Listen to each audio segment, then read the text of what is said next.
because that's one spot of the drum that has to be just right. I know the exteriors look real rugged, but that bearing edge really don't need to have a whole lot of dips in it. It needs to be completely smooth all the way across. So what I'm doing right here, the first step what we'll do is we'll actually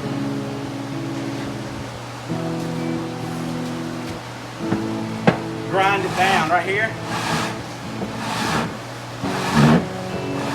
Grind it down, you know, for about 10 or 15 minutes right there, depending on how much we need to do that. And then I'll take it back over here and I'll really get my hands and I'm gonna just kind of go around it, almost just feeling the whole thing. And I'll be able to tell if there's any waves or anything in it where I need to keep going. And that feels just right there. That's not gonna be hard at all to get good. Rub your hands around that. That's showing Darren exactly how we do the bearing edges. This is the very most vital spot of the drum construction. Like once these edges are sharpened and just right, we won't even set the drum down. We'd have to go straight from here into where the carpet area is, because I don't want to risk setting this thing down on the table and dinging up these edges that are being really, truly polished down good.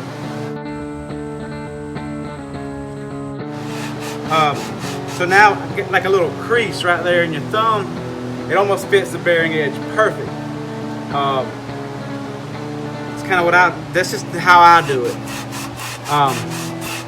So by doing it like that, I'm able to really round over that edge, this point and that point at the same time, making it just really polished.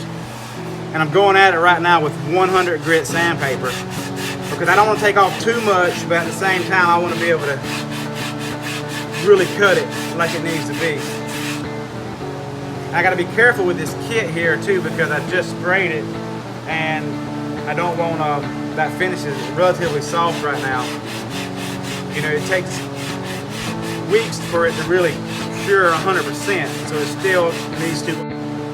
And basically what I'm wanting to do here, I'm wanting to just not have too much flat. I want it just to be barely round here.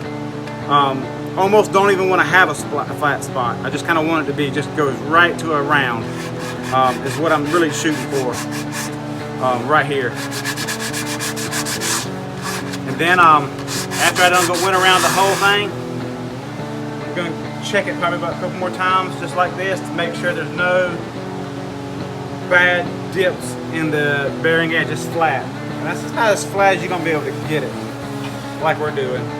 And I'll flip it over here and just basically do the exact same thing. Working that edge to where it's flat. Just kind of go over it. Just kind of, most of the stuff that we're doing on this finished area, you're going by feel. You can feel a lot more than you can. I can feel it easier than I can see it. I don't know, it may be weird, but it just really may be weird too. It's like you really got to get, I mean, it sounds a little cheesy, but you just kind of got to get intimate with it. You got to really get into that edge to the most part that you know every spot about that what needs to be done. Okay, this is a little low here, this is a little high here, and you're going to work that spot perfectly flat. And then again, if we want to double check it once we get finished, we can put it back on there just maybe one time and then look at it again. But normally this does it right here. That's about as good as you'll get a stave bearing edge in my personal opinion. And it's 45 outside, 45 inside, and the outside is an 1/8 radius.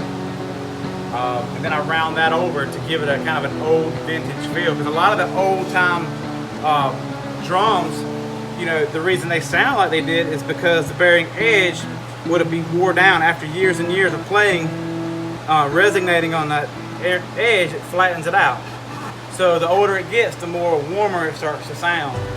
And a lot of these bearing, the edges in this aspect of it is really going to make that stand out.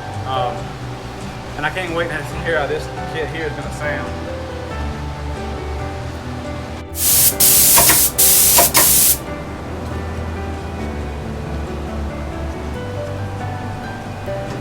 Boom.